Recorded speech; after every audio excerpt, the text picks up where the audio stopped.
अभी आप सीखने वाले हैं कि प्रश्न कैसे पूछा जाता है। क्योंकि आप इस तरह से कई बार कहते हैं कि क्या मैं यहाँ बैठ सकता हूँ, क्या मैं इसे ले सकता हूँ, क्या मैं उसे बता सकता हूँ। तो इस तरह के आप बहुत से वाक्य बोलते हैं। तो चलिए आज सीखते हैं कि आप इस तरह के वाक्यों कैसे बनाते हैं। यहाँ पर कुछ वाक्य लिखे हुए हैं, आप देख सकते हैं। तो एक बार पहले वाक्य पर नज़र डालिए। I can talk to you, मैं आपसे बात कर सकता हूँ।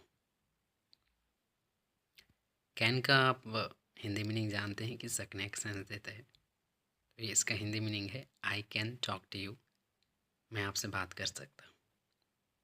यहाँ पर आप प्रश्न नहीं पूछ रहे, ओके। पर जब आप इसी वाक्यों को आप प्रश्न वाले बनाना चाहते हैं या फिर प्रश्न के सेंस में कहना चाहते हैं, तो यहाँ पर आप देख सकते हैं कि सिर्फ आपको कैन को सामने लाना होता है, बाकी सब सेम रहेगा। जैसा कि आप यहाँ पर देख सकते हैं, कैन को सिर्फ सामने लाया गया है। देखिए, can I talk to you. और अगर आप राइटिंग करते हैं तो लास्ट में आप क्वेश्चन मार्क लिखेंगे, ओके। बस देखते रहें माय फ्रेंड, ये सभी बहुत ही आसान है। तो सिर्फ आप क्या करेंगे, कैन को सामने लाएंगे, can I talk to you.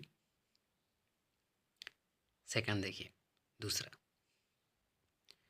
I can take this, मैं इसे ले सकता हूँ। क्या आप यहाँ पर प्रश्न पूछ रहे हैं? नहीं ना, यहाँ पर आप बता रहे हैं कि आप इसे ले सकते हैं। पर अगर आप इसी वाक्य को अगर आप प्रश्न वाले बनाना चाहते हैं, प्रश्न के सेंस में आप इसे पूछना चाहते हैं, तो आप कहेंगे कैन आई टेक दिस। तो यहाँ पर आपने क्या देखा कि सिर्फ आपने कैन को सामने लाया है, बाकी सेम है।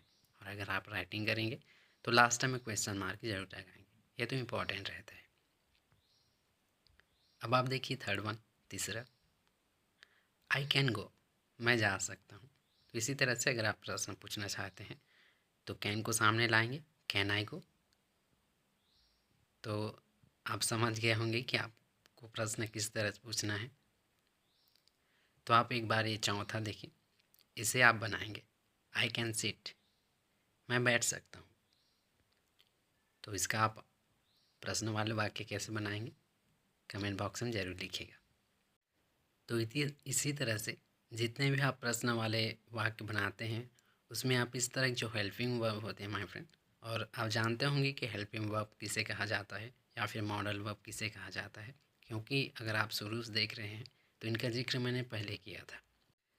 तो जब भी आप प्रश्न वाले वाक्य बनाते हैं या फिर कहीं भी आप देखते हैं, तो आप देखेंगे कि is, am, are, was, were, has, have, had, may, might, shall, should, can, could, ये सभी आप सामने में पाएंगे जब भी प्रश्न पूछा जाता है। तो जब भी आप प्रश्न पूछना चाहते हैं तो इन सभी जो हेल्पिंग वर्ब होते हैं, इन सभी को आप सामने में रखेंगे, बाकी सेम रहेगा।